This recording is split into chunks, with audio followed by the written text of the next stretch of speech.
Sarah nudged aside last night's puddle of clothes with her bare foot, the exposed designer label sticking out a bit too much.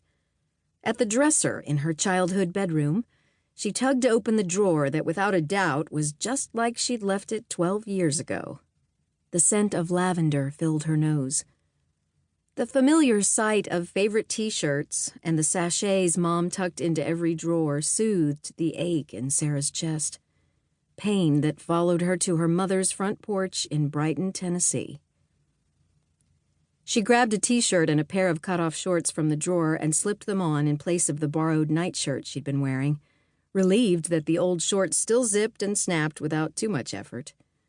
Sarah stood in front of the full-length mirror in the corner and inspected her reflection.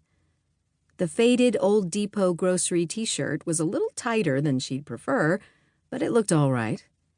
Her gaze traveled downward to the large square bandages her mother had affixed to her knees, covering cuts that she hadn't even registered until Mom pointed out the dried blood last night. The reflection in front of her was something of a time warp, this skinned knee version of herself. If she could forget that the minor injuries to her knees weren't from a failed rollerblading attempt.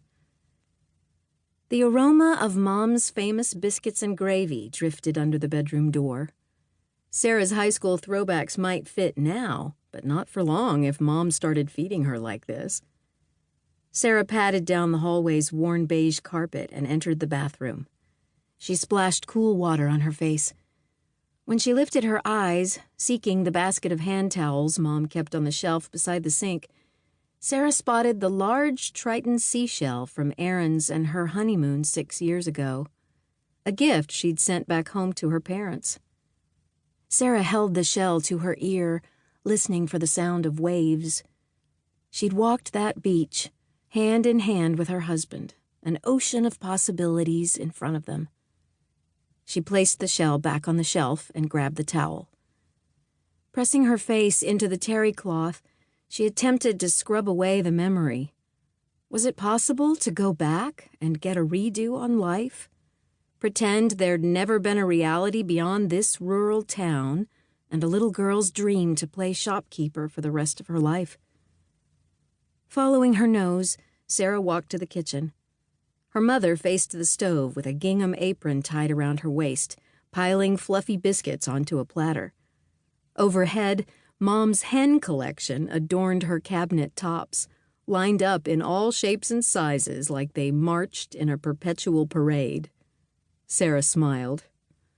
"Morning, Mom. Breakfast smells amazing. You shouldn't have gone to all that trouble, though." Her mother turned and flicked a glance over her, but her expression remained placid, inscrutable.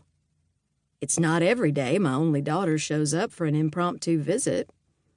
Sarah tried and failed to detect the emotion motivating that statement. Whether it was sadness or wariness, Sarah wasn't sure.